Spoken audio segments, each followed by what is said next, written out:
ด้วยปัญญา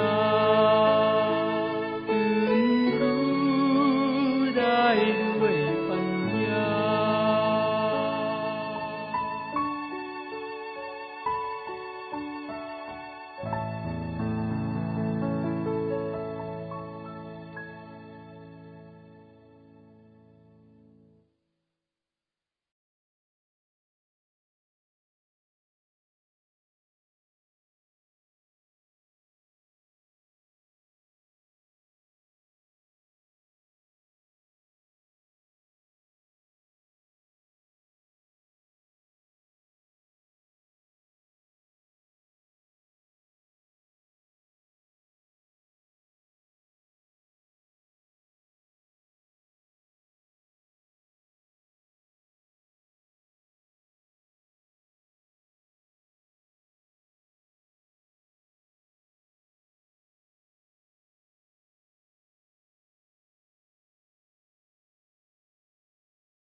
Dạ, con xin kính chào các quý cô và tất cả các quý đạo hữu tới tham dự buổi pháp đàm hôm nay ạ.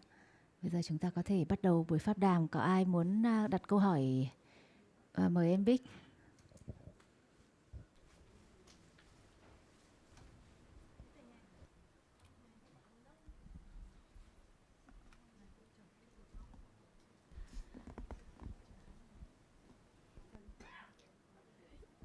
Dạ, con xin chào quý thầy. Con có một thắc mắc về cái việc dùng rượu và các chất xay đối với người tại gia. Dạ, xin đợi một phút. Con xin được phép nhắc tất cả các quý vị chúng ta kiểm tra xem điện thoại di động mình đã để ở chế độ rung chưa ạ? Tắt chuông chưa ạ? Dạ thôi. Em tiếp tục đi. Dạ, ý là đối với người tại gia và cư sĩ thì một trong năm giới đó là không cố ý tránh xa sự uống rượu và các chất xay. Nó mang đến sự dễ vui và dẫn đến các pháp bất thiện. Thì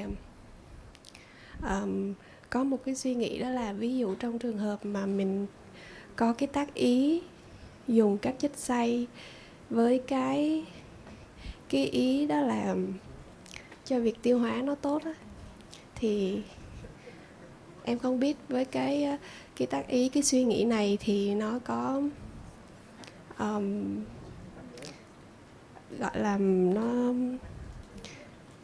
gọi là phạm giới á. Yeah. Okay. So the question is on the fifth precept, the one restraining from taking intoxicants and alcohol. And she said that so as we know, this is the one of the precepts for lay people, and because it conditions heedlessness and akusala. But what about when one takes alcohol or intoxicants with the intention for health, for example, for digestion? So in that case, does it transgress the precepts or not?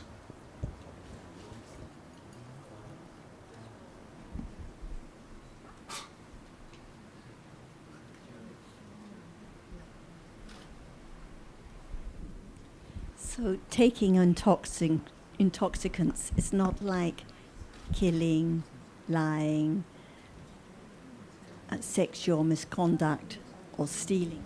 Not hearing. Nghe chưa? Dạ, chưa.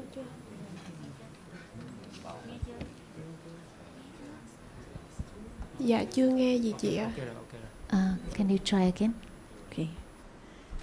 So we know that we've talked a lot about kusala and akusala sila, and we know that when there is intention to kill and killing, stealing, lying, sexual misconduct, it's strong akusala sila at those moments.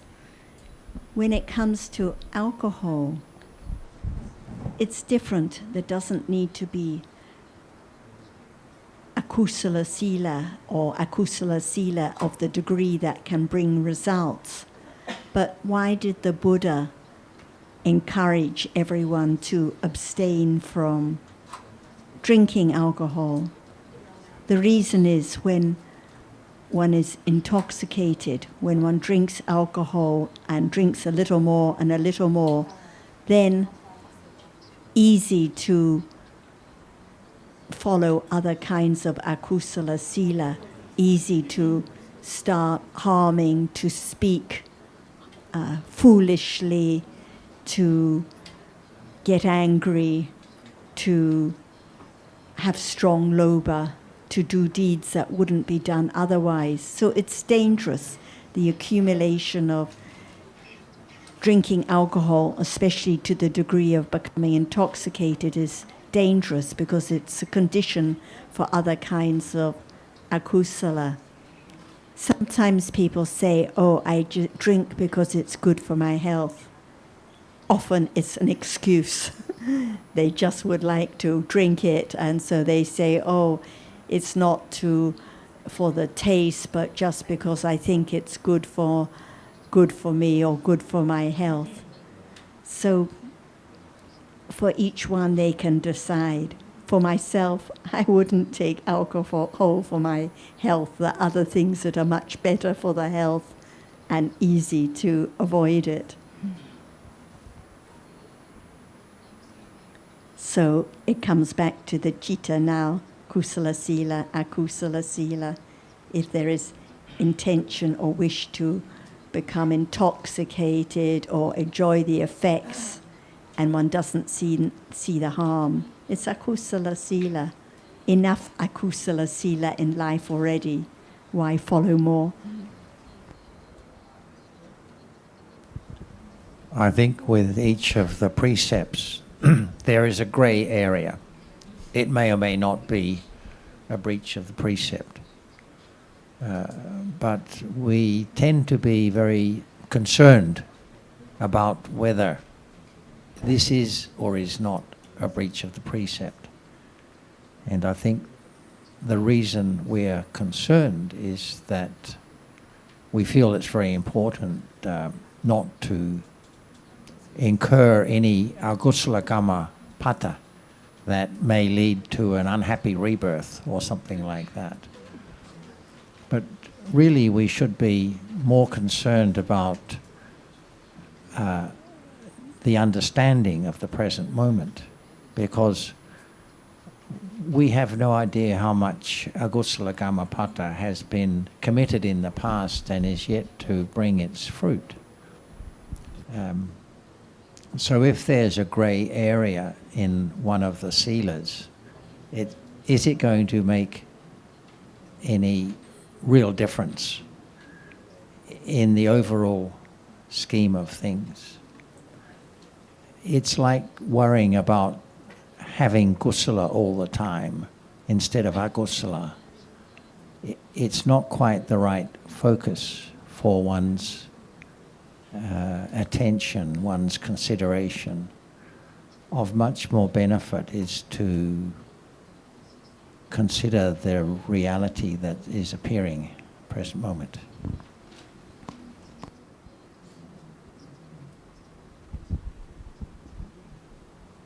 Sometimes we're very concerned about the behavior of those who are dear to one's family members, for example, and we would like the others to change their behavior or to not drink or not to ever speak harshly and so on. But life comes back to the understanding of one's own citta now. At the times when one is worrying or so concerned about the other, what is the citta? Is it metta? Is it kindness? Or is it attachment that conditions this worry and concern? If it's the other person, a friend or someone else one meets, one may not be so concerned. But when it's the dear one, because the attachment is so strong, it conditions worry and concern. So it's always the study of Dhamma is always about the study of citta now, kusala sila, akusala sila, not the others.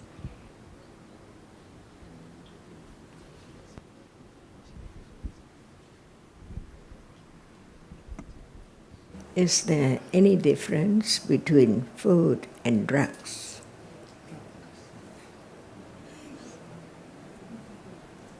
The same or different? The drugs and the food. I think that everyone can answer.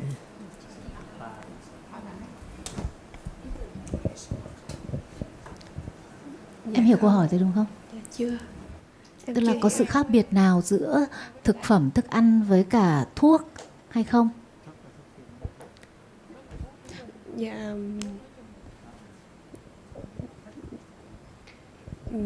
Dạ có. Yes, she said. Can that be the answer of the what is dangerous?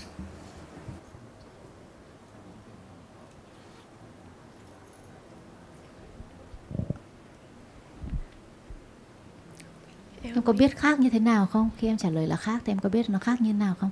Thuốc thì để chữa bệnh, còn thức ăn thì để nuôi cơ thể. So food is to nourish the body and drugs is to treat the different disease. What about the intoxicant? Thế thì Chất xay. What is the use or the benefit of it?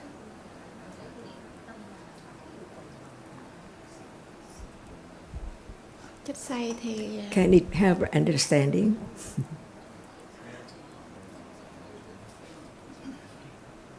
dạ không. Can it support understanding? no, she said. That's why if one takes it all the time, what happened? No understanding of the truth.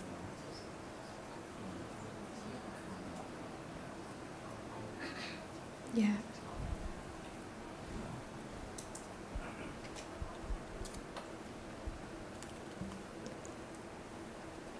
There might be some people here drinks. It doesn't matter if it doesn't hinder the understanding of the truth. By conditions, it's a moment of citta. At moment of enjoying so much what is seen, it's just like intoxicant.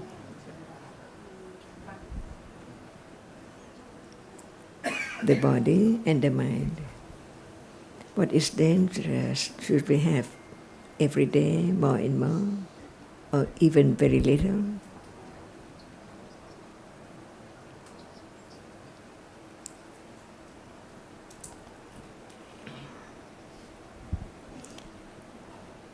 You'd like to have intoxicant drink? Dạ không, no. Why not? Nó sẽ có xu hướng tích lũy cho mình càng ngày càng thích thêm. Because it tends to accumulate to condition more and more addiction to it. That's the answer.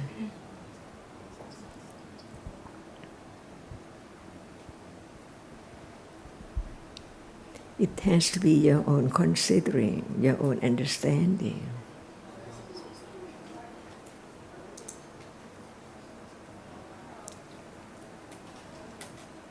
to see whether it's dangerous or beneficial.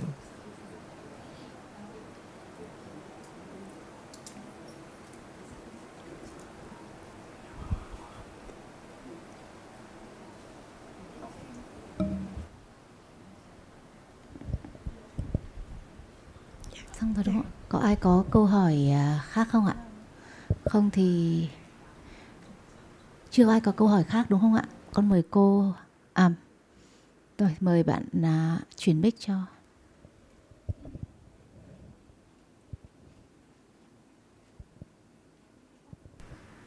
Chào các ngài, rất là biết ơn các ngài đã chia sẻ những cái điều thiện lành. Có một câu hỏi là con là một người đi chia sẻ về kỹ năng mềm cho các bạn học sinh. Thì cho hỏi một chút là chúng ta nên bắt đầu với những lời Đức Phật dạy để tiếp cận các bạn học sinh như thế nào cho nó phù hợp. Thank you for sharing all the beneficial and wholesome words. I am my work is to share the soft skills with students or pupils. Học sinh cấp 1, 2, 3 đều có. Like children from the first grade to 12th grade. So his question is how to approach the Buddha's teaching with them in the best way.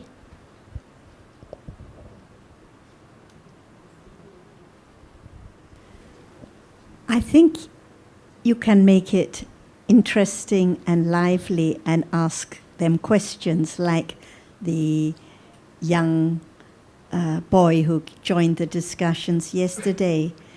You can ask them what their opinions are about what life is, and then how long does life last? At this moment, what is life? Is it thinking, or is there anything that is real now that can be experienced? When listening now, what is heard? Is it someone's voice, or is it just sound? If there was no memory of sounds, no thinking about it, could there be the idea of Sujin's or Sarah's voice? Just help them to consider a little more for themselves. Actually, we can't tell someone what to think. We can't just tell someone don't drink alcohol, because each one has to consider carefully for themselves, like Bick considers carefully about the danger of accumulating the liking for that flavor, and that can lead to a lot of harmful effects. It can lead to arguments, it can lead to problems in the family, it can lead to problems at work, and so on. So we all have to consider carefully. So it's the same with young students. Help them to consider what is true and correct from the beginning, like even from the start. Who is seeing now? Who is hearing now? If it's I that is seeing, how can it be I that is hearing? If the goodness or the kindness now is I, how can the naughtiness or the badness at another moment be I? How can I be good and bad? Help them to just reflect what it is that they think is the self, and help them to reflect what it is that they think is a table. Is a table touched, or what is touched? Is a table seen, or what is seen? So I think that from the beginning, helping young people, it's like talking to friends. It has to be the right Dhamma from the start. If we just tell children, oh, you've got to go to the temple and you've got to clasp your hands and you've got to sit quietly and not move, it doesn't help them to understand anything about the truth. So I think everyone likes to consider, ask questions, have a discussion. And like the child said yesterday, it seems very strange, but these different ideas about what the truth is now, they will reflect, they will consider. So bring it back to this moment. At the moment, is there a happy feeling or unhappy feeling? How long does the happy feeling last? And after the happy feeling goes, what kind of feeling is there? Did I decide to have unhappy feeling? How could I choose unhappy feeling? So can I choose anything? Can I choose just to have kind thoughts and just to learn my subjects at school well?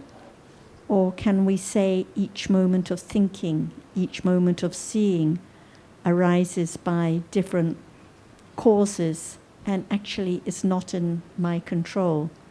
This is what the child yesterday could appreciate, that actually no one can decide what thinking will think now, what hearing will hear now, what seeing will see now.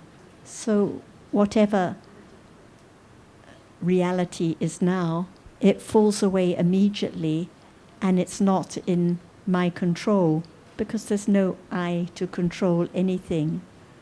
And when the pleasant feeling falls away instantly, can we say it's good and satisfactory? Or can we say that actually if it falls away immediately, it's unsatisfactory? And is it good to cling and be so attached to what is unsatisfactory and has fallen away already?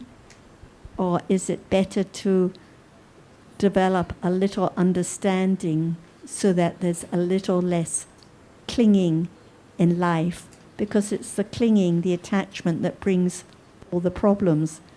We think the problems are what the teacher said in school or the other students who are mean to me or too much homework or mom is annoying when I go home giving me chores to do.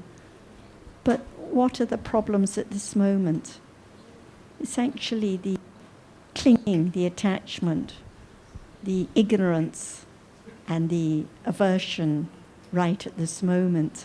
So even young people can begin to understand what the real problems are in life instead of blaming the husband, the schoolmates, the teacher, the father, the brother.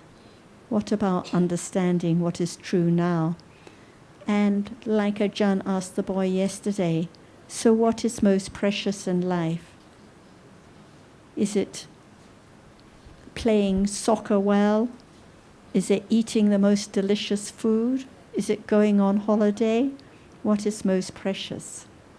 Actually, what's most precious is understanding the truth of what life is at this very moment. So I think just ask them questions, help them to consider and reflect for themselves about daily life now. What do you think? Cái điều đấy là nó rất là thật, nó rất là đúng, bởi vì mỗi người đều có một cái gọi là cái suy diễn trên một cái gọi là cái vốn kinh nghiệm của mỗi người. Cho con hỏi thêm một câu nữa là bản chất là ví dụ như khi một người có cái sự gọi là sự chiêm nghiệm, sự băn khoăn, sự đặt câu hỏi từ bên trong thì người đấy sẽ phát sinh cái tâm gọi là tìm cầu sự hiểu biết, tìm cầu sự trí tuệ đấy. Còn ví dụ như một số người mà gọi là các bạn nhỏ ấy, mà các bạn ấy chưa quan tâm vấn đề đấy, các bạn ấy chưa gặp phải vấn đề đấy thì các bạn ấy chưa nghe. Thì ví dụ trong một lớp học thì khi mình đặt câu hỏi cho một bạn thôi thì đấy là cái bạn đấy bạn hỏi thì bạn ấy sẽ quan tâm. Còn những bạn khác đôi khi bạn không quan tâm thì mình sẽ xử lý như thế nào? So what you said is very true because everyone has different thoughts based on their experiences and journey. And when, you know, if each individual is different and some people has more introspection than others and asking more questions and have more inquiries. So in a class, for example, when only one student asks the question, he might be interested in that question, but others aren't. So, how do we, what we should do in that situation? Because many students might not be interested in a topic or issue we raise. So your task is to make it interesting for everyone. Like here, some people would like to ask very detailed technical questions about the Abhidhamma. What is the feeling that arises with the Santirana cheetah that conditions birth? Other people would like to hear about, how should I behave at home when my husband wants to have an argument? And everyone has different interests, different topics they would like to discuss. But no matter the interest, when we hear and consider more about what life is at this moment, it's relevant to everyone. And sometimes, like one young man the other day said, I'm just not interested, but who knows, maybe listening, some points will be considered later. We don't know. And I think it's the same with any subject. Different range of interest among the students in the subject matter.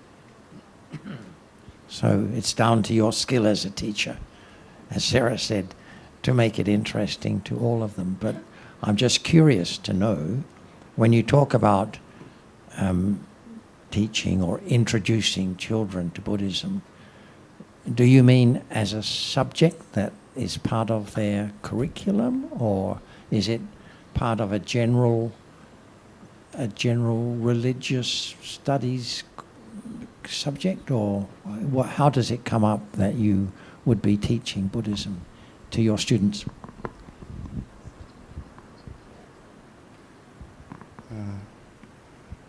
Ở trong trường học thì trường học đại chúng ấy, đại trà thì không có yếu tố tôn giáo vào trong đấy. Ở Việt Nam thì nó sẽ đưa vào dưới dạng là những cái gì liên hệ với đời sống. Ví dụ như là sẽ hướng các bạn ấy, nghĩa là tiệm cận với những cái lời của Đức Phật dạy. Đó. In the official curriculum of Vietnamese education, there's no subject such as religious studies. So he thinks about introducing it like part of the skills you need to develop in life. Yeah, it's something more like that. So I think it's very easy to start having discussion or exchange with your students, or to introduce the Dhamma without calling it Buddhism. And it's actually, because sometimes when you give a name to something, then some will immediately have less interest than others. But the idea would be, as Sarah said, to try and engage them in areas, because it's under a general subject matter of life skills. You can discuss the kind of thing we discuss here, but without having to declare it as part of Buddhism. Yes, that would make it easier, I think. Vâng, chính xác là con đang làm như vậy. Con không đưa cái chữ học về Phật trong đấy. Nó là học về bài học trong cuộc sống. Ý con muốn nói là cách tiếp cận với các bạn ấy, như ngài vừa chia sẻ thì là đưa ra các chủ đề hỏi về hiện tại, hỏi về cái điều gì quý giá nhất trong cuộc sống, hỏi về sự thật trong giây phút này là gì, thì điều đấy đúng. Cái câu hỏi thứ hai của con muốn hỏi là cùng một bạn thì có cái bạn đấy mình hay gọi là bạn ấy có cái khổ, có cái nỗi khổ niềm đau ấy, thì bạn bắt đầu với chú tâm, bắt đầu hỏi, bắt đầu tìm kiếm, nghe. Còn những bạn ấy chưa gặp phải cái đấy, bạn ấy chưa băn khoăn cái đấy, chưa thắc mắc cái đấy, thì đôi khi giảng hay chia sẻ bạn ấy chưa muốn nghe. Thì với cái sự chia sẻ các ngài thì có cách nào giúp cho các bạn ấy tiệm cận hoặc quan tâm dần đi không? Bởi vì cuối cùng nó cũng sẽ dẫn về cái đấy. Vâng. Đấy thì cái đấy chia sẻ lại với ngài như vậy. So he answered, that's the way I'm doing it as well, just introducing it as part of the lessons of life. So another aspect I'd like to hear more is that some people may have some difficulties, so they're very interested in a deeper topic, while the others are not. But I would like to introduce them and make them more thoughtful about those deeper subjects. So how could it be done? I think it can all be relevant to daily life. For example, I had a group of students, young students at one time, and I remember one of them lost their mother. So then, okay, it's an opportunity to discuss with the students, what do you think death is? Or what do you think happens when this life finishes? And what is it one is feeling sad for? Is it for the one who is lost? Or is it because one has unhappy feelings now? Or someone else may feel sad because they've been bullied or scolded by another teacher. So you can discuss, when one feels sad, what is this? What is the reality? Does it last? How long does it last? Is the problem the other teacher, the other student? Or is it because one clings so much to oneself, wanting to be happy? And when one's sad, is there any kindness and friendliness to others? Or is one just preoccupied with one's own problem? What about the problems others have?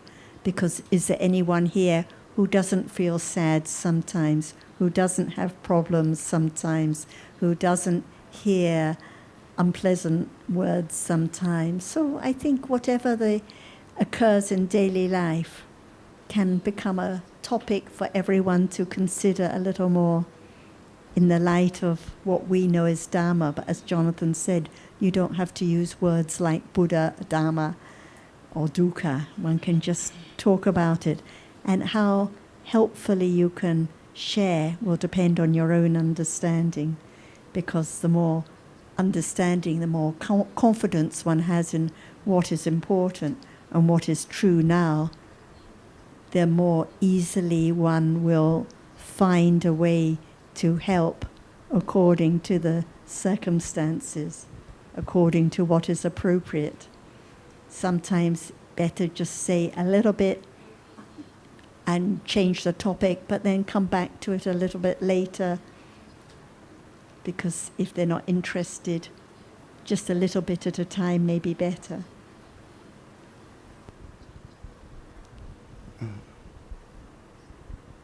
Why do you want to have children understand Dhamma?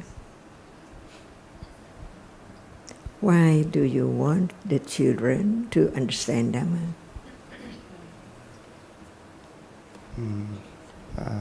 Các bạn ấy có thể nhìn nhận ra một cái sự thật để các bạn ấy có một con đường, các bạn ấy tự quyết định trong cái cuộc sống mình một cách đúng đắn.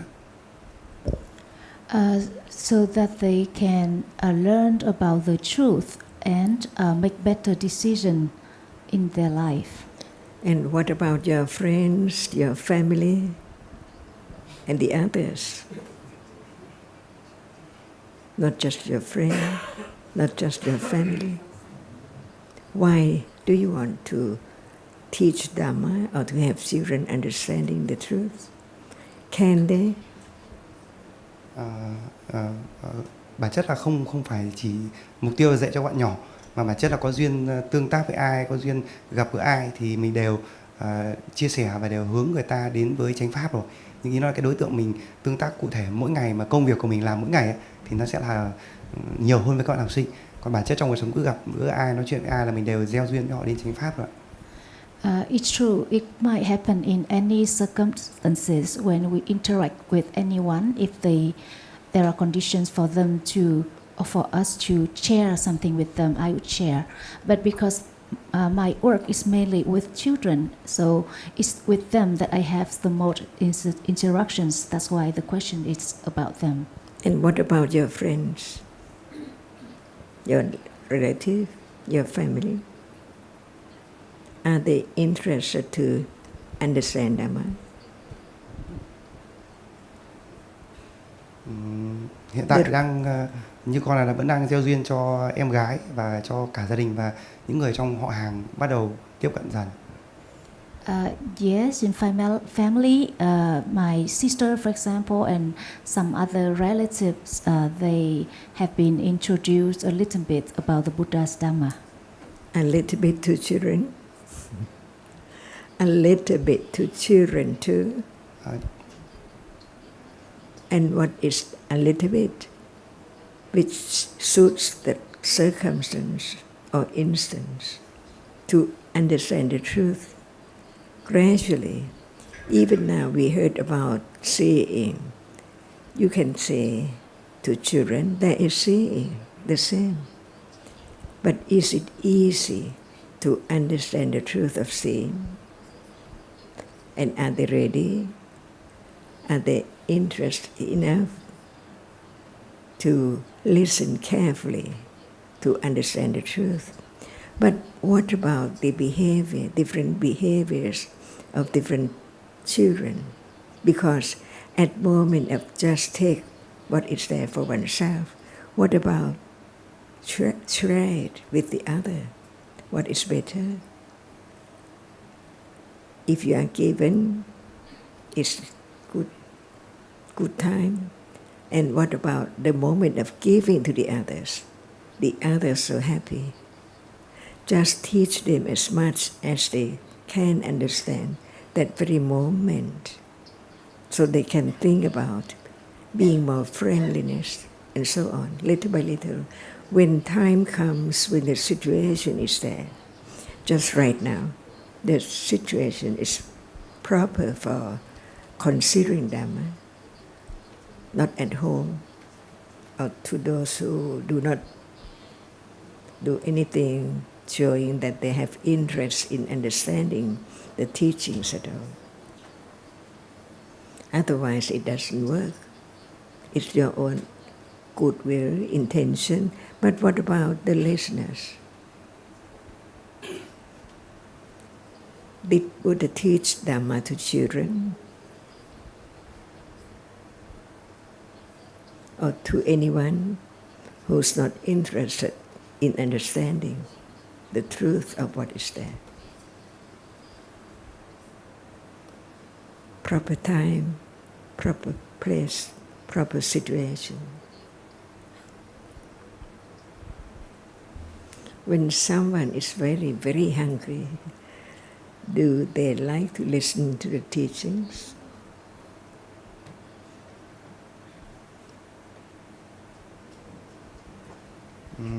Lúc họ đói họ chỉ có cái quan tâm đến sao cho lấp đầy cái bụng thôi.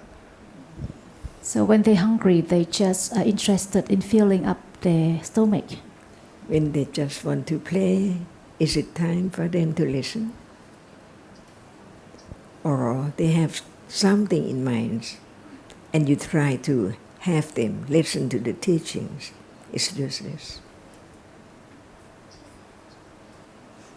The word of the truth is not easy at all.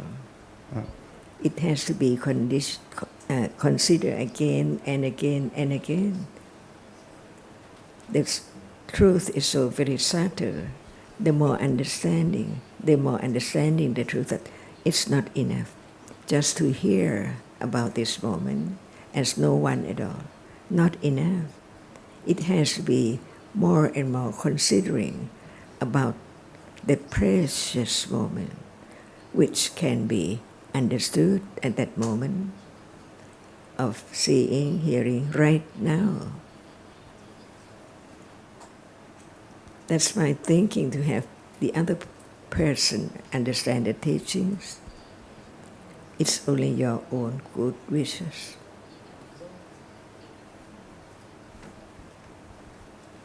Yes. Xin cảm ơn. Câu hỏi cho em hỏi thêm một câu nữa không ạ? Câu hỏi số 2 là bản chất ở trong cuộc sống như ngài Sư Trinh có giảng là cứ mỗi một cái trong một cái khoảnh khắc ở giây phút hiện tại thì chỉ có một cái tâm thấy hoặc là cái tâm nghe cùng lúc, không thể tồn tại hai cái tâm cùng một lúc được. Thì khi một cái mà ở trong cuộc sống thì cùng một lúc có thể có nhiều cái duyên đến với mình. Ví dụ như khi tiếp cận một người chẳng hạn, thì ví dụ mắt mình vừa nhìn nhưng mà vừa nghe thấy âm thanh ở bên ngoài, thì cái cách để mình ra quyết định khi tiếp cận với những cái duyên đấy là như thế nào? Chưa hiểu rõ mối liên hệ giữa một chưa rõ câu hỏi của anh. Câu hỏi là cách để ra quyết định khi mình tiếp cận cùng một lúc với quá nhiều cái duyên nó đến với mình. Khi có quá nhiều thứ một lúc diễn ra và mình thấy bối rối, và khi đấy thì nên quyết định như thế nào, đúng không? He said that sometimes it happens that there are many. We learn that in truth there's only one chitta at a time, but in life sometimes many things happen. We say at the same time, and it makes it difficult to make a decision. So he asked how to make decision in that situation. Can anyone do anything?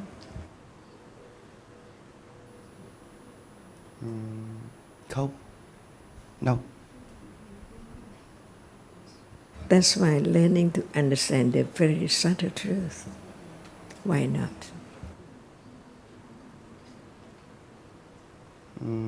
Bởi vì có một cái duyên nó đến với mình thì khi nó khởi lên thì lập tức nó đã diệt đi rồi. Và khi mình tác ý muốn xử lý cái điều đấy thì tức là ở đây em xin giải thích một chút, bởi vì thực ra câu hỏi của anh sẽ không bao giờ có câu trả lời đâu. Bởi vì ở đây chúng ta không trả lời nên làm như thế nào, mà chúng ta học để hiểu về sự thật. Nên là Chan nói là quan trọng là học để hiểu về sự thật. Còn mình sẽ không có được câu trả lời cho những thắc mắc như vậy đâu ạ. Yes. Xin cảm ơn. And I have a quick observation to make on making decisions. We think it's important to make the right decision. Actually, we are making decisions all the time in a day, deciding to go here, go there, do this, do that, listen, not listen. We don't have any problem making those decisions. But when it comes to something that we think is going to have a material effect on the future, then we think it's important to make the right decision. But I think we forget that how things turn out in the long run depends on conditions, factors that we are not aware of and that we cannot control. And so, in a sense, it often doesn't matter whether the decision is A or B. It's just another moment of thinking what is the right thing to do. And in any event, often between making a decision and implementing the decision, situation changes. So perhaps the problem is, if there's difficulty making a decision, then we are too attached to thinking it's important to get it right. Whereas in fact, because of past karma and our tendencies and so forth, it's one's past karma that is one's protector in life. That determines whether one lives happily in the sense of free from illness and distress and so forth. So have more confidence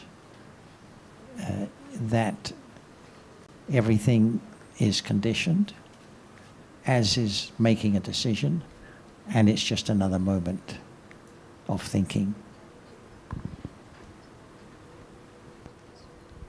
Dạ, xin cảm ơn ạ. Like I said earlier, the more understanding we have, the more understanding develops now, the more helpful it will be when one talks to students or parents or friends or anyone.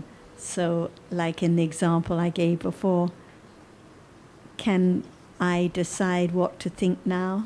Can I decide what to see now, or hear now, or touch now? Because each moment of seeing, each moment of hearing, each moment of thinking, each moment of touching is a conditioned, and it's fallen away long before there's any idea of I and what is this I. So it's a trap, the idea that I can choose to go left or right, as Jonathan said, or I can make a decision.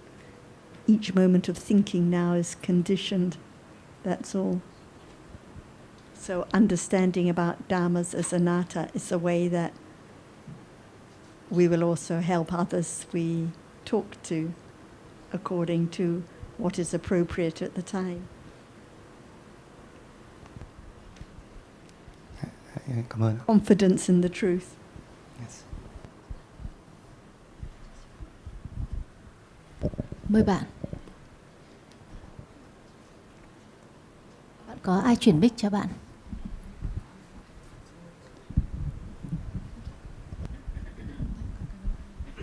Dạ, con chào mọi người ạ. Con có đọc được một cái đoạn liên quan đến về cái chánh niệm tỉnh giác ở trong sách của Ngài ạ. Thì con chưa rõ về cái ý này và con muốn hỏi thêm ạ. Ví dụ như là có nói là nếu mà chúng ta muốn có chánh niệm tỉnh giác thì không phải là duyên cho chánh niệm tỉnh giác. Suy xét về giáo lý và để cho chánh niệm sinh khởi một cách tự nhiên thì chúng ta lại cố gắng đi tìm đối tượng và cố ý quan sát, ghi nhận, đặt tên cho niệm. Vậy thì con muốn hỏi là các cái duyên điều kiện để thực sự là chánh niệm sinh khởi là gì, và có phải là chúng ta phải có cái thái độ hiểu biết về cái thực tại trước rồi chúng ta mới ghi nhận không, phải không ạ? Có cái hiểu biết về thực tại trước rồi mới ghi nhận hả? Tức là chúng ta sẽ hiểu là về thái độ đúng trước, chúng ta sẽ hiểu về sự thật trước, về các cái đối tượng của chánh niệm. Tức là ví dụ con hiểu là chánh niệm thì có nghĩa là phải tránh trước, tức là các cái đối tượng đúng trước, sau đó chúng ta mới sẽ có sự hay biết. Thì cái đọc cái đoạn vừa rồi thì con trong sách của ấn tống của Ngài thì con chưa hiểu lắm. So she's read something in one of the books we have published on the Dhamma, and in the book it said that wanting to have awareness and understanding is not the condition for awareness and understanding, but learning about the realities. I think I didn't hear her, but I think the way we usually say it, but learning about realities are the conditions for awareness and understanding. So she mentioned about whether we should have the right attitude first and learning about the realities. Anyway, I think that is something that she doesn't understand clearly, so would like to have more explanations. Thank you. When there is wanting, no matter whether it's wanting to understand, wanting to see a particular color, wanting to be happy, what is the reality of wanting? Tức là như vậy thì cái đó là cái muốn của mình. Bạn có nghe không? Bạn có nghe gì không? Cái muốn đó thì chính là cái muốn, tức là theo con hiểu thì cái muốn đấy nó cũng là một cái trạng thái luôn, nhưng nó không phải, nó cũng là một cái thực tại theo con hiểu. Thì đấy, câu hỏi của bà là đó là thực tại nào đó? Vâng. Thực tại khi đó là gì? Thì mình sẽ ghi nhận ngay cái trạng thái muốn ghi nhận đó. Nhưng mà nó là thực tại nào ấy? Nó là gì? Về phương diện thực tại. Về phương diện thực tại thì con chưa hiểu ý lắm ạ. because she doesn't understand the question, what is reality is there. She said that when there's wanting, we need to be aware of that wanting or acknowledge that wanting. Yes, there needs to be understanding of wanting, because wanting is clinging, attachment. So just wanting to be a good person, wanting to have lots of metta, wanting to have more understanding, what does the wanting leads to? It just leads to more wanting, more clinging, more attachment. So that's why just wanting to be good, wanting to have understanding doesn't help. It hinders. It hinders the development of understanding, because it's the opposite of the letting go, the detachment that has to develop with understanding. And the second part, learning about the truth, learning about dhammas, learning about realities now, is not the same as wanting. The wise considering. Yesterday we talked about wise and unwise considering. When it is considering with wanting, just clinging, it's unwise considering. But when there is wise reflection with a little understanding, then it conditions more understanding.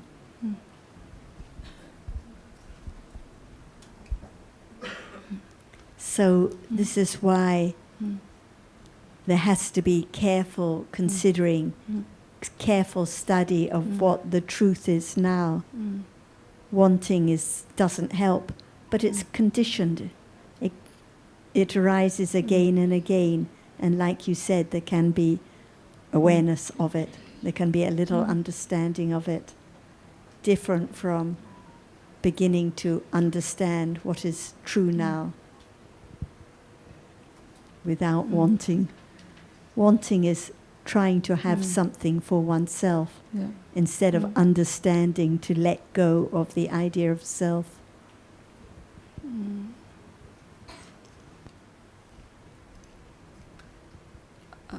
Dạ, Okay. vâng. No, you can continue. Can we say that? Can we say there's a difference between wanting to have more awareness and understanding on the one hand, and being interested in learning more about what the Buddha had to say about life as it is at the present moment, having an interest in learning, in hearing more about the true meaning of the Buddha's teaching, rather than just wanting to have more awareness and understanding.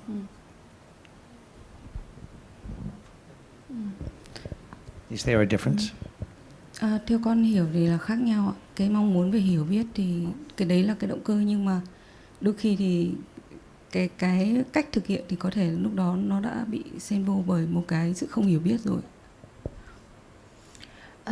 I think it's different, and as far as I understand, the initial motivation is having awareness and understanding, but when we undertake to do it, then the wrong view or the akusala might arise. Yes, that's quite right, and so that is why wanting to have awareness and understanding cannot bring awareness and understanding, because it's wrong view that that dominates at those times. Yeah. So if one has an interest in studying the Buddha's teaching as such more and more, it may condition awareness and understanding to arise by itself, not because we are focusing on a particular object or anything like that, or not because we think there should be more awareness of this reality or that reality.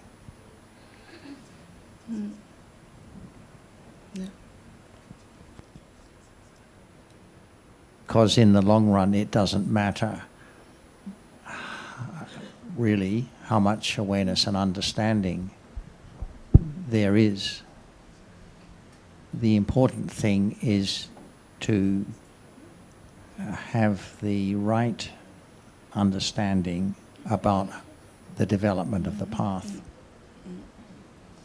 If it's slow and steady, then that is going to bring more development in the future. If it's led by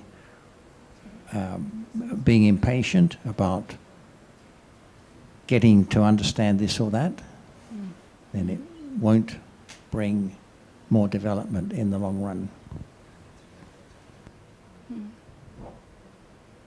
Dạ. Bạn còn thắc mắc gì nữa không?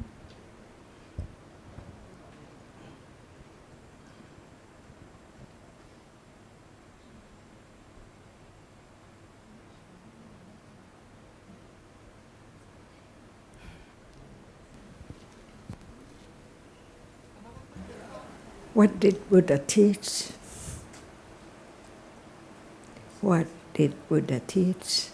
Đức Phật dạy về sự thật ạ, là không có ai cả. He taught the truth that there's no one, no self. Did he say anything about this moment?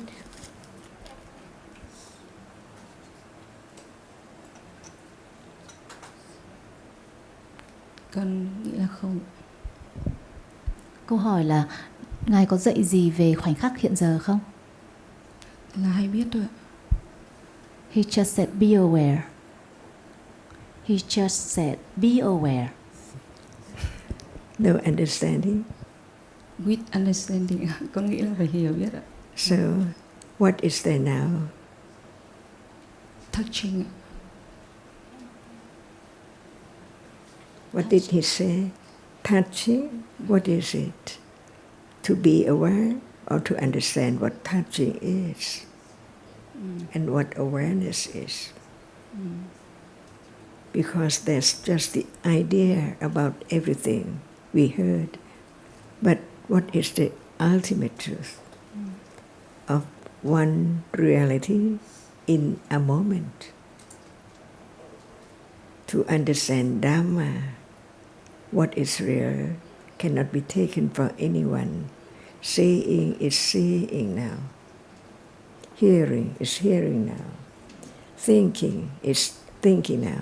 So what is seeing, what is hearing, what is thinking? The word of the Buddha. Did he say, be aware? Impossible. What is awareness? So begin to understand the teachings of the Buddha. Just thought about the truth of whatever is real in a moment, every moment. Learn to understand what is there right now. So it is now a moment of seeing, and then a moment of thinking, a moment of wanting. What are they?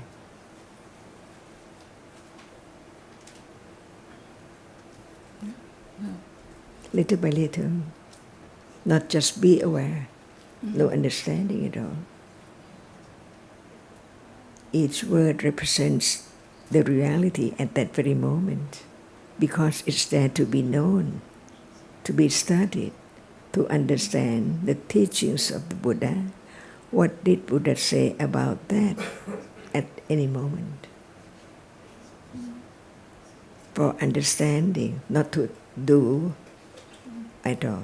For example, what is awareness is not known. Can he say, be aware? Impossible. But what is there is not known. In a day, many, many realities arising and falling away, never return, never to arise again, not just from then on only, but in samsara, never to rise again at all. So each moment is very short, very tiny, conditioned to be that very moment, and then gone. How can it be taken for something or permanent? Seeing right now is a reality, but it's different from that which is seen. Be aware, is that right? No. Just this understanding cannot condition awareness at all, because no understanding of what awareness is. That's why what is now appearing is so very subtle, very deep. The more understanding, it goes deeper and deeper and deeper. It takes quite a long time for everyone, even Buddha himself, develop parami. A kusala cannot understand what is there at all, because a kusala is conditioned by ignorance, no understanding of the nature of what is there right now. So they have to be very firm confidence of the truth. Is there anything? Is there any understanding of seeing? Why not? Or why? When it's understood. Not just out of the blue, understanding what is there. Or not just listen, but not carefully. Just the word. That which experiences is real now. Seeing experiences that which is seen. But what is the nature of seeing? Is it discerned about the nature of it, or just heard that it's a reality?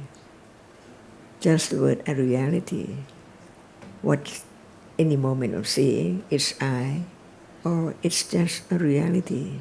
And how come to be understanding of the nature of that at that very moment, as we had heard, a reality, different from that which is seen. Hearing is not sound. They are all real, but they are different by conditions. Not just at moment of hearing, but after that, when it's firm enough, it conditions moment of thinking, considering about what is heard. Even it does not appear, but learn not to think about other things, different. Thinking about friends and food and so on. It's not the moment of thinking about the truth of that moment. And it's not by anyone, impossible. That's why learning to understand what is there is conditioned. As long as there is still great, enormous ignorance of what is there now appearing, from moment to moment, it cannot understand the truth. Because no awareness, see, but what is it? Not just take the word, no awareness. No what? What is awareness? And how many degrees of awareness? When citta is akusala, no thought about kusala.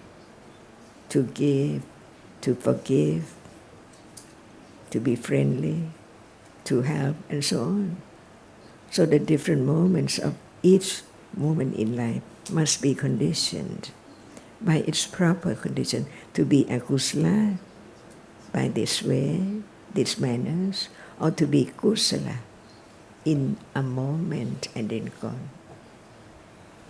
And the moment of kusala is so very precious. And there are many levels of kusala. The kusala without any understanding of the truth of this moment at all. And a kusala at moment of understanding, very short. Because the condition to understand is not as enormous as conditions for ignorance to arise, even right now. That's why I learn to understand deeper about the truth of this moment. And understanding works its way, because whatever is there arises by conditions and falls away, no one at all. What arises more often, it becomes the habit. Uppa, very strong, Nisaya, Pachaya. See, we link just one word to another word. When we use the term conditions, what is condition? Is it now conditioned to see? Different condition to hear? Different condition to be irritated?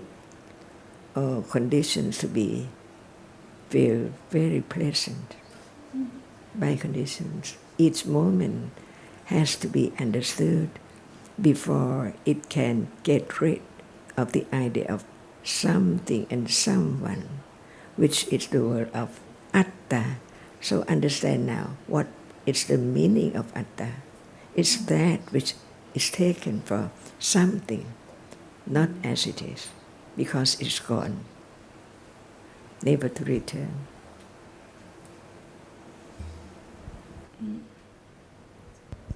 So there cannot be awareness of that degree or any degree if there is no understanding of awareness. It is I am aware, I am seeing, I am thinking. This is the precious moment to understand the great virtues of the Buddha, his great wisdom beyond anyone can imagine.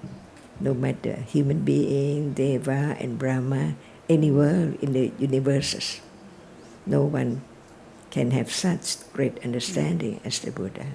So we listen and understand why it's so great, because this moment can be directly understood,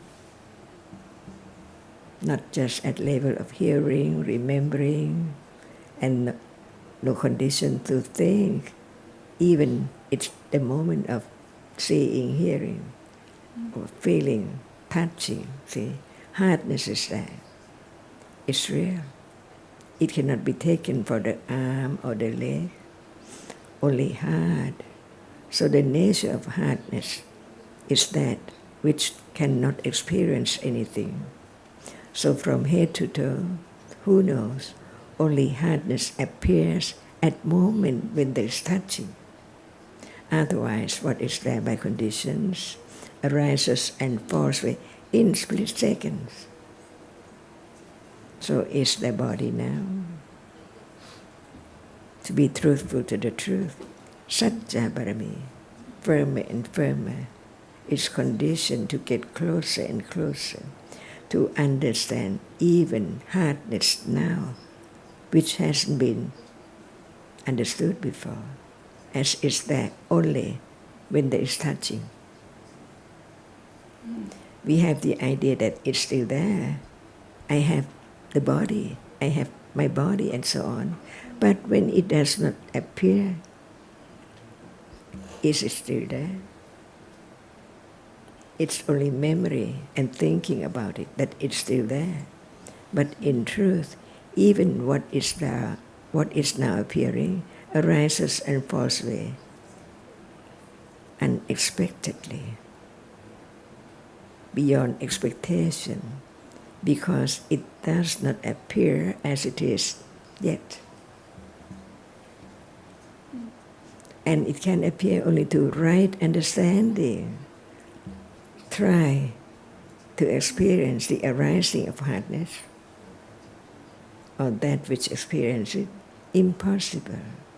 It's only understanding little by little of the truth of what is there as it's real when it's there by conditions. Only that moment, so very short, gone. And that is the word of no one and no thing, the word of anatta. And Buddha enlightened the truth. So he said, all Dhamma, sabbe Dhamma, anatta. Not just to be understood and thought about, but it can be realized. Otherwise, the teachings of the Buddha is in vain. No one can attain the truth. But since the truth is so real even right now, so naturally, it can be different stages of understanding. it can be moment of direct awareness when there is the understanding of what awareness is.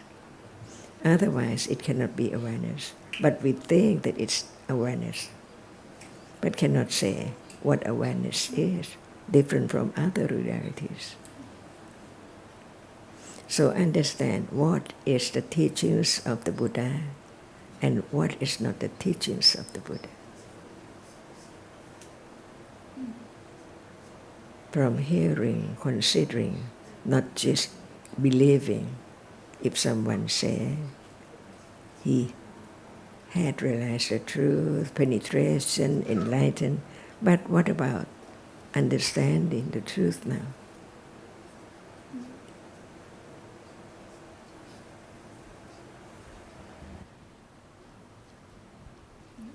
So, is there understanding of awareness now?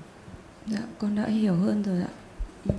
I understand it a little more. Dạ. Không, dịch bạn vừa nói. Bạn có hỏi gì nữa không? Dạ, con không ạ. Con cảm ơn Ngài vì đã trả lời và mọi người ạ. Dạ. Thank you.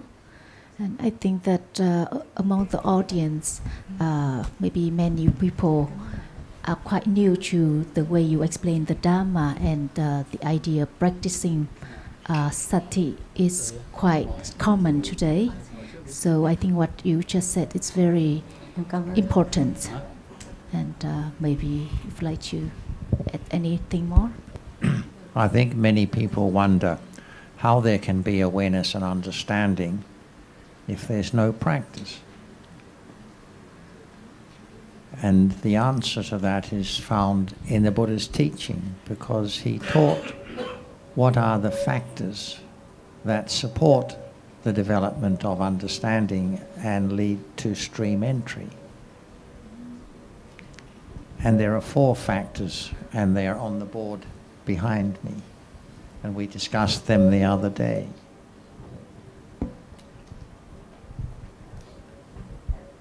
As we said then, each factor supports the next one.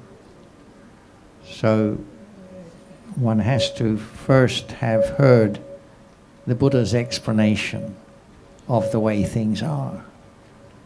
And that means that one has associated with the good friend for that purpose, for that instant, for that moment, and has heard the true Dhamma. Those are the first 2 factors. And having heard the true Dhamma, if one is interested in the Dhamma, there will be reflecting upon it at the time and later. And of course, we know from what the Buddha has said before that it's necessary not to hear it once, but to hear it again and again. So the more opportunity there is to hear reminders of the Buddha's teaching, then the more there is likely to be useful reflection occurring naturally, not because one is setting aside time to reflect, but because that's just what happens due to one's interest in what has been heard. And then we come to the 4th factor, which is often translated as practice. Practice in accordance with the Dhamma, Dhamma Padipada, or similar. But the word practice in the teachings, if we're talking about the different levels of understanding, pariyatti, paripatti, pariveda, means to directly experience. It doesn't mean practice in the sense that we understand the term. So the practice is the actual arising of understanding, of direct understanding. That is when the Dhamma is being practiced. Not because one has decided to practice, but because awareness and understanding has arisen by conditions. And at those moments there is practicing. the awareness and understanding has arisen because of the previous three factors being completed, being implemented, being in effect.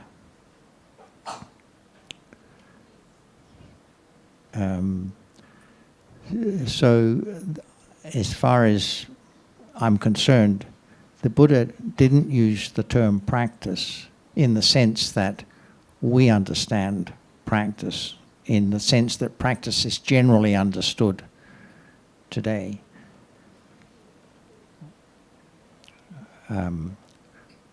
Which is the idea of doing something to have understanding. Because if one had understanding already, one wouldn't think of practicing, would one? If there was awareness and understanding arising regularly, one wouldn't need to practice. That's the current thinking. Practice is something that is done to change the mind state from not having awareness and understanding to have awareness and understanding. So I'm suggesting that that's not how practice is used by the Buddha in the teachings. It is only when understanding occurs naturally that the Dhamma is being practiced. And so we can appreciate from this that it's all about having the opportunity to hear and consider his teaching and to learn about the realities that make up the present moment, which ones might be arising from time to time and what are their characteristics, things like that. And gradually this can condition the arising of awareness and understanding. But yes, it doesn't happen quickly. It takes time. In a given lifetime, how much will one's understanding be advanced or developed? Who knows? Perhaps not much. But that's the way it is.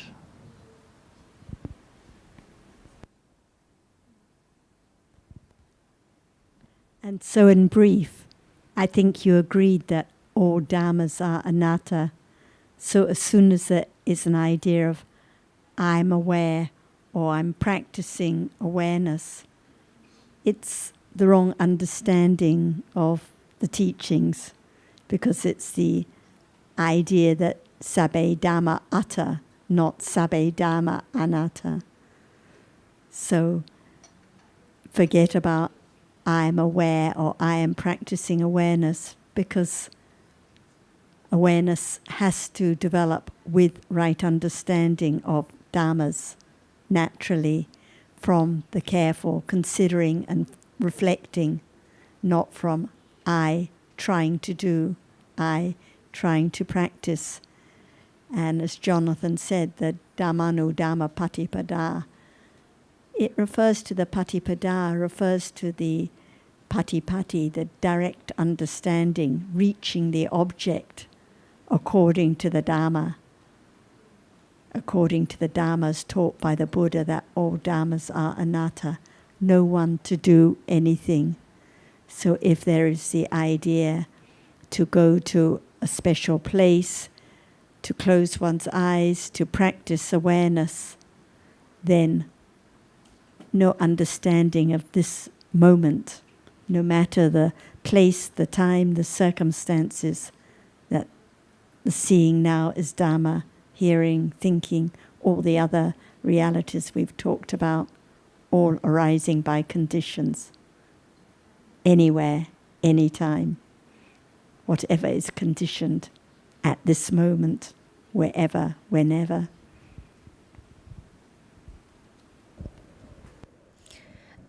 Another common idea about awareness is like when we are going, we know we are going, and being aware of different movements, or being aware of what's going on in our thinking.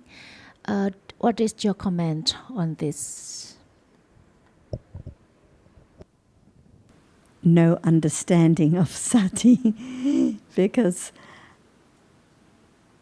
if we think, oh, aware of moving my hand, it's just thinking about an idea, thinking about I, thinking about awareness, but not understanding the object of awareness. Sati awareness arises with all kusala chittas, but now we're talking about the sati that develops with right understanding of dhammas, of the truth. So at a moment of thinking about being aware of moving one's hand, it's just conventional idea of awareness, like our friend or our mother in the kitchen says, oh, I'm aware of what I'm putting on the stove. I'm aware of mixing the ingredients. Nothing to do with the awareness taught by the Buddha with understanding of dhammas. That's why we talk a lot about seeing, hearing, pleasant feeling, unpleasant feeling, hardness, to know what can be the objects of awareness with right understanding. Yes, there are passages in the teachings that talk about when he is walking, he is aware, or there is awareness. When there is sitting and standing, there is awareness of such. But elsewhere in the teachings, it makes it clear that what is the object of understanding, what has to be understood, are the different realities, the conditioned dhammas. So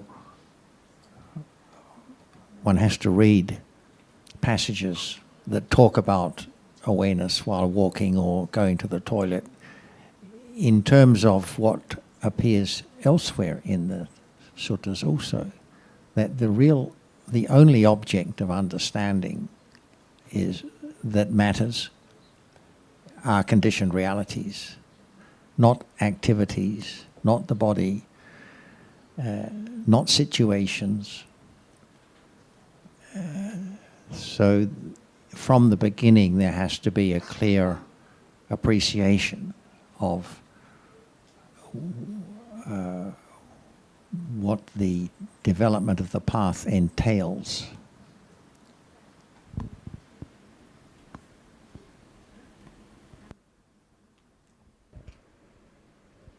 Dạ, mô Phật.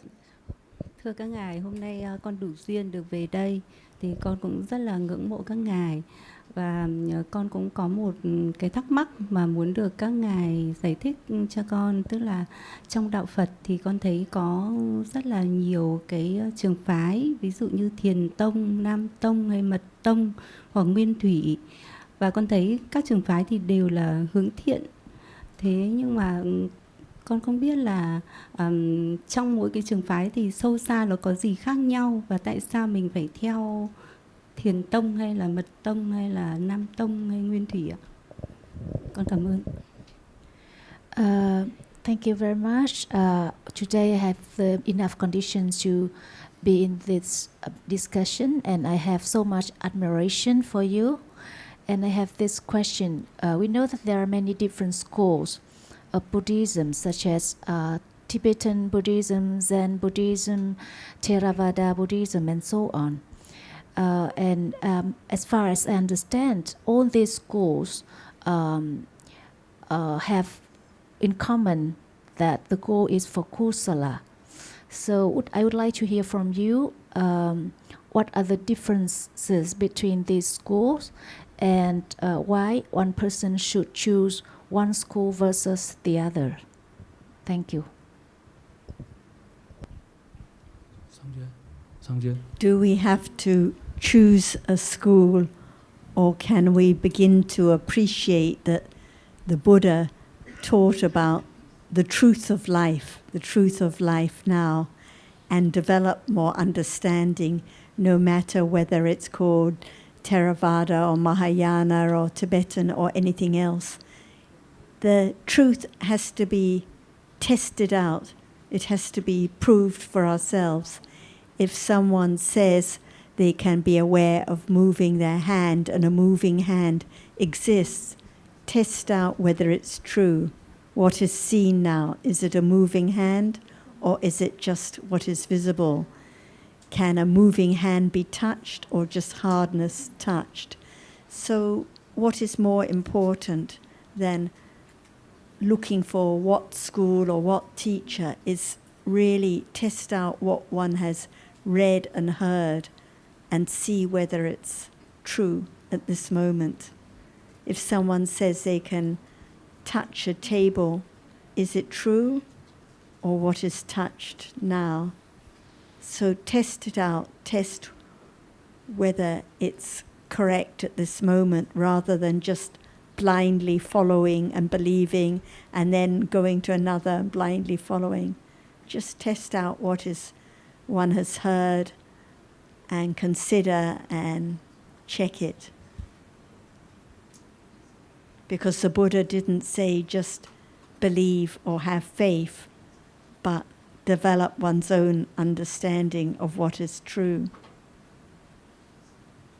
For example, is it true now that there is no self, or is there a self that can be found? If a self can be found, where is it? What is it? Can you decide whether to go left or right, or what to think about this moment? Or are these different realities conditioned? So if someone says you can decide, you can control life, really? Check it out. Can anyone decide what is heard now, or what is seen now, or what is smelt now?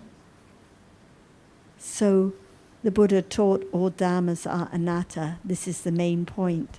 So begin to consider what is meant and whether there really is something here, someone here, or just different dhammas arising and falling away. Xong chưa? Mình xin hỏi. Dạ, cho con hỏi thêm một câu nữa là con có nghe nói là thiền tông trong các phái thì như là trong một gia đình có ông muốn nói thêm một ý nữa, xong sau đó chị có thể hỏi tiếp. Vâng. You, John was about to say something. One more word. Yes, not just different schools talk about what is good for kusala, different religions, different philosophies, but what about the understanding of dhammas as anatta? Because this is the highest kusala of all. Many people teach, have kindness, be generous, but who is being kind? Who is being generous? Is this the goal? Or is it the understanding of the truth of anatta that is the goal? Xong chưa? Mình hỏi. Cho con hỏi thêm một câu nữa. Dạ vâng, mời chị ạ. Dạ. Vâng, con cũng có được nghe nói là trong các trường phái Thiền Tông, Mật Tông, Nam Tông và Nguyên Thủy thì Thiền Tông cứ như là một người anh cả trong gia đình ý. Thì khi mà mình theo trường phái tu thiền thì tức là mình sẽ kiểu người anh cả thì là người lớn nhất trong gia đình ý, thì sẽ là theo con hiểu thì anh cả thì sẽ là người lớn nhất trong gia đình này và sẽ hiểu biết hết về gia đình và về anh em chắc trong gia đình mọi thứ em ấy, xin lỗi thì một có chút. đúng không ạ? Em xin lỗi một chút là thực ra câu trả lời vừa rồi của bà, nếu mà chị nghe kỹ thì chị đã có câu trả lời cho câu thứ hai của chị. Thế về chị nghe lại, tại vì thời gian gần hết mà lại có thêm người vâng, nên là mô Phật. Dạ, xin mời anh ạ. Xin chào. Cho hỏi là có 3 câu hỏi. Câu hỏi thứ nhất là Đức Phật thuyết pháp ấy, thời Đức Phật ấy, thuyết pháp là bằng ngôn ngữ nào và ngôn ngữ nào là chính. Thứ hai là ấn chứng của Phật để lại, văn tự của cụ Phật ấn chứng là bằng lời của Phật dạy và có từ nguyên thủy. Ấn chứng của Phật ấy là có từ nguyên thủy. Câu hỏi thứ ba, ý và pháp là một hay là hai? Ý và pháp ạ? Là một hay là hai? Vâng. Cái từ ấn chứng là anh muốn nói ý là cái gì ạ? Ấn chứng là cụ có văn tự của cụ ấy. Ý là có văn tự nào để Đúng lại rồi, không đấy ạ? của cụ để lại ấy, thì chúng ta mới khẳng định là chuẩn. Okay, so he has 3 questions. The first one, yes, but just very short, yeah. The first one is what language the Buddha uses when he was teaching the Dhamma. And the second one is, did he leave any written text? And the third question is, what is the difference between Mano and Dhamma? Mano and Dhamma.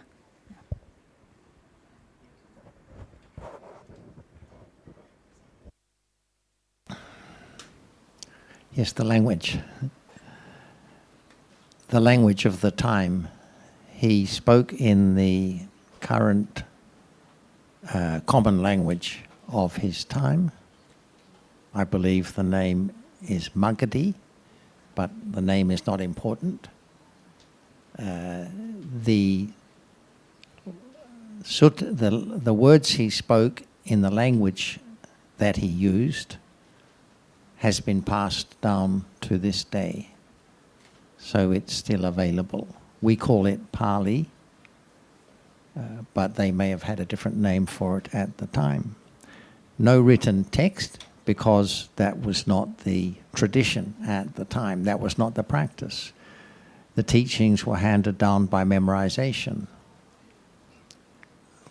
for several hundred years until they were then written down. Mano is another word for consciousness, citta. So it is a conditioned Dhamma. The word Dhamma has a number of different meanings, which we don't need to go into, but one of the meanings is what we call realities, conditioned realities. And consciousness is one of those conditioned realities. Mano is one of the terms for consciousness, usually translated as mind. Other terms are citta and vijnana. There may be others.